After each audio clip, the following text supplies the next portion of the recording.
Chapter 20, The Christmas Quilt by Vannetta, Chapman. Adam wanted to leave the minute he pressed the end button on Samuel's cell phone, the very second they finished speaking with Annie. "If you think it's best, we'll find a driver." Samuel studied him from the front porch steps. He'd driven over as soon as he'd heard from Annie, knowing that Adam would need to talk to the women himself. By the time he'd reached Adam's house, Leah was asleep. There seemed to be no need to awaken her, so Annie had repeated what she'd already told Samuel. It didn't help to hear his wife's condition firsthand. "I feel as if I should go now." "Yes, I understand why. You're sure the doctors are waiting, though?" They told Annie they'd reassess her condition in the morning. If her blood pressure's at an unsafe level, they'll give her medication to begin labor or possibly schedule a cesarean. Adam rested his head on his hands and waited for all the words to make sense. He waited for the fear to retreat. Finally he stood and stared toward the fields in the pitch-black night. A cold winter wind had begun to blow as soon as the sun had set. There'd be snow before the week was out, probably a lot of it. "It's not what we wanted, Samuel, not how we envisioned this thing to go, but the children are still safe, and so is Leah. That's the important thing." "Agreed. You think I should wait?" "I think if she's stable in the morning, then it could still be Saturday before the twins are born. You have traveled there only to stay a few hours and travel back," and he bit off the end of the sentence. "Say it, we've come through too much in the last few months to hold back now. Though I don't doubt at all Leah would like to see you." He stood, walked next to him, and placed his hands on his shoulder. It could be she'll rest more if we aren't there." Adam scrubbed his hand across his face. He hadn't thought of that, but there was a ring of truth to what Samuel said. "And he told me the doctors make their rounds at 10. "Yes, I'll be done with my work by then and be at your house. And I'll have called Brenda at first light. We'll be sure to have her or another driver ready to go." Samuel's work boots crunched against the gravel of his drive as he made his way out to his buggy. Growing up, Adam had often wished for a brother. Reba was close, with her love of animals and willingness to follow him into a creek or thicket or deer stand. Charity had been like a second mother, always seeing there was a warm plate of food on the stove if he worked late, and Annie had been his friend, being the closest in age. Samuel directed his buggy down the lane, and the two small red brake lights blinked, throwing a small reflection on the larger red triangle. He prayed Samuel would find his way safely home, and then he paused and thanked God for sending him the brother he'd always wanted. As he walked through the house and cleaned up the few dishes in the sink, he continued to pray for Leah, the children, and the doctors, for Annie and her baby. He prayed for his parents. This time had been difficult for them as well. Praying came more naturally to him after all they'd been through. Before Leah had become pregnant, honestly before she'd gone to Lewistown, he hadn't thought of himself as much of a praying person. He prayed at church, of course, and he thanked God for his food each meal. He'd never considered himself a praying man, though. When it came time for the drawing of lots, when there was a need to elect more elders within their church, he always secretly hoped it wasn't his name called. He knew he didn't have the spiritual maturity to lead others. He was still fumbling around trying to find the way himself, but things had changed since Leah's illness. He learned to lean on God, since he certainly couldn't lean on his own understanding. He didn't understand any of this. Now, whenever the world grew quiet around him, he found himself falling into an easy conversation with God, thanking him for all he'd done, asking him for direction, remembering his word, even pleading for his help. Certainly good had come out of these times, though he'd be glad when his wife was home with his children and everything returned to normal. And if he knew what being a father was like, or how having babies would change things in their home.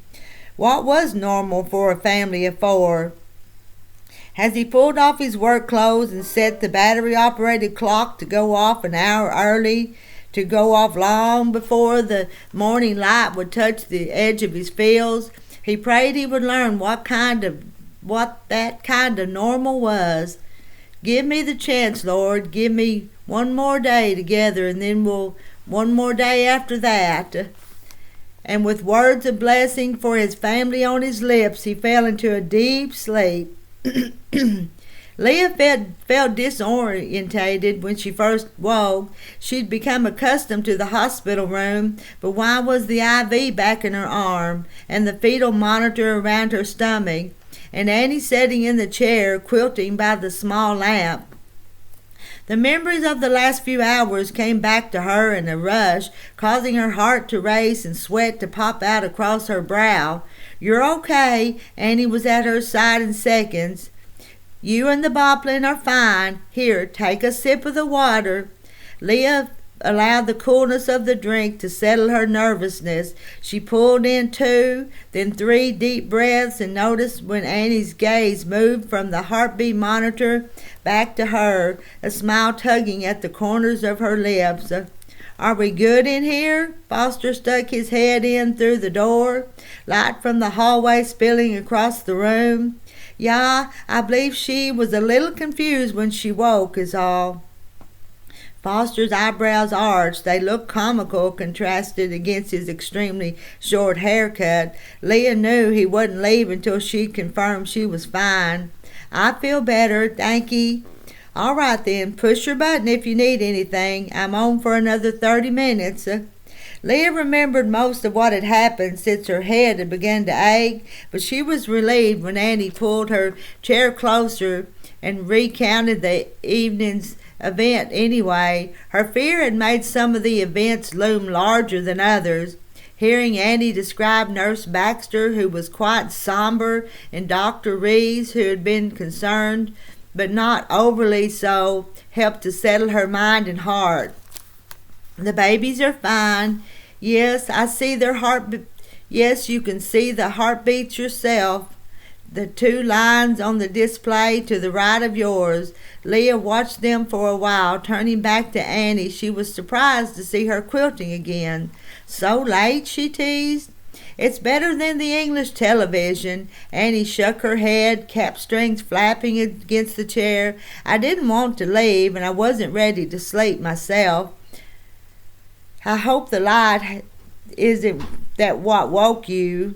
"No, I've slept a lot already, so anyway." She watched as Annie placed the pastel lavender apron on top of the dark purple dress and began to stitch around it. "You'll have to tell a story, though." "Leah Weaver, you must be kidding. It's nearly 11 at night."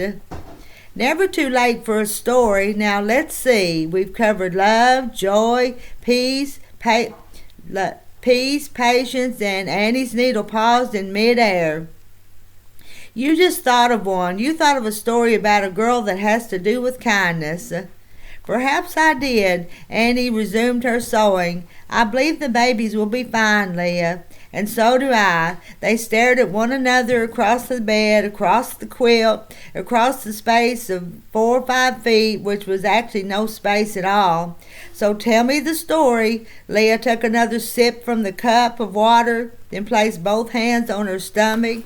She didn't gaze at the monitor any longer. She didn't need to. God was watching over her children.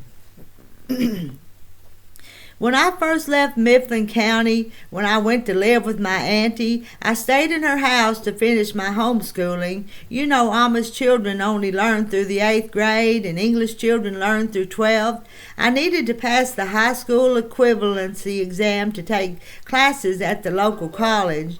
Auntie had me take a practice exam, and I did well in English and math. I even managed to pass history, though not as well as I would have liked. Science, though, gave me a lot of trouble, and science is very important if you're interested in nursing, so I had to go back to the beginning. I tried teaching myself, but it's difficult to educate yourself in a subject you know little about.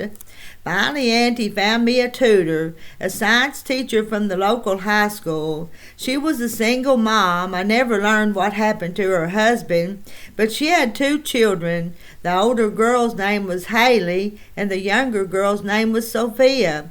My story of kindness is about Sophia. But first I need to tell you about Haley. She was my age at that time, beautiful in the way of the English models you will sometimes see on the front of magazines. She didn't have a car. I don't suppose they could afford one, but her friend did. They would often drop her off or pick her up, never bothering to come into the home. She was always on one of the cellular phones like Samuel has, and didn't speak much to her ma'am. Mostly she stayed in her room if she was home. Above all, she never spoke to her sister, never looked directly at her. I can't say what Haley was like, because in my 3 months of caring for the young girl and being tutored by the mother, I never did get to know the teenage girl in any meaningful way. The young girl, Sophia, I did get to know. She was 3 years old, only beginning to learn words and full of life. Her hair was solid blonde curls, and she smiled at nearly everything. When she did cry over some small bump when she had fallen down, or once when Haley came in and slammed the door, it was easy enough to distract her with a story or a game. Soon she would be smiling again. I walked to Sophia's daycare in the neighborhood at 3 in the afternoon and kept her until 6 when her mother came home. Usually I took a stroller that belonged to the family, and Sophia would sit in it while I pushed her home. Occasionally she would run or walk beside the stroller. Very early I learned Haley could have done this. She was often home before me, since her school let out at 2:30. Why she didn't, I don't know, but as I said, she would have nothing to do with the child. A few times when Haley would go into the kitchen for water, I never saw her actually eat. Sophia would run to her and try to give her a small drawing or share a cookie with her. These times Haley would not speak sharply to her, but would rather walk away, and as if Sophia didn't exist. Once the mother was in the room. She had come home and we were about to begin tutoring lesson. When this happened, I saw an expression of such pain, remorse, I think, pass over her face, that it felt as if one of Reba's critters had scratched me. No one spoiled Sophia, but she was very attached to what she called her blankie. It was a small square of a blanket with a stained satin trim and a rabbit's head. She carried it with her everywhere, and when I washed it, she would sit outside the machine and wait for her blankie to come out. She would take it to daycare, eat with it, even sleep with it. I don't know all the details of what happened the day Haley walked home from school. I had already picked up Sophia. Her daycare wasn't far from my auntie's house on their own home. It was actually a nice stroll. We'd arrived home, had our snack, and were sitting on a blanket in the front yard. I didn't know that Haley even saw us. I certainly had never seen her walking before. Always her friend had driven her. Sophia saw her first. She pointed and said, "Haley's home." She never did call her sister. Haley walked into the house, a look of complete devastation on her face. I hurried inside, carrying Sophia. Haley had never been rude to me, though she also didn't speak to me more than was necessary. I asked her if she was all right, but she didn't seem to hear me. I expected her to go into her room as she always did. She didn't, though. Instead, she made it to the kitchen, stopped at the icebox where they kept bottled water, and there she sank to the floor before I could reach her. Sophia broke away from me. She climbed in her lap, handed her the blankie, and said, "Here, Haley, take it." Haley stared at the small square of cloth as if she was seeing it for the first time, but Sophia was working her sister's fingers around it, showing her how to clutch it. Finally, when Sophia was sure the blankie wouldn't drop to the floor, she took her two small, chubby hands and placed them on each side of Haley's face. "It's good, yeah?" She said it in the Amish way, plain and simple. I'm telling you, there was so much kindness in that child, it practically poured from her. Haley stared at her for 5, 6, maybe 7 heartbeats, I thought. I thought she'd push her off her lap, run to her room, and slam the door again, but instead she wrapped her arms around Sophia and began to weep. That's how her mother found us, all 3 in the kitchen, sitting on the floor. The next day the mother called my auntie and said I was ready to take my equivalency exam. She also said I wouldn't need to pick up Sophia anymore, and she'd pay through the end of the week since my job was ending so abruptly. I saw them once, though, a week later. I was walking from the grocery store, and I saw Haley walking home with Sophia. They were holding hands, and Sophia was still carrying her blankie.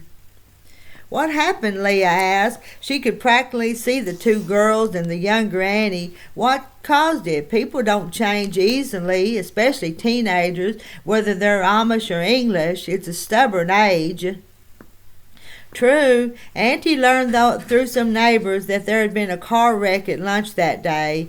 The accident seriously injured 3 siblings, including a teen and 2 younger children. I suppose it woke Haley up, caused her to appreciate the family she had. But Sophia didn't need waking up. No, Annie stored her quilting supplies as the hands on the clock moved toward midnight. I think Sophia is one of those souls who understands the value of each day. She seemed born awake and born to kindness. Leah didn't protest when Annie rearranged her pillows and encouraged her to close her eyes. The story had caused her to feel sleepy again.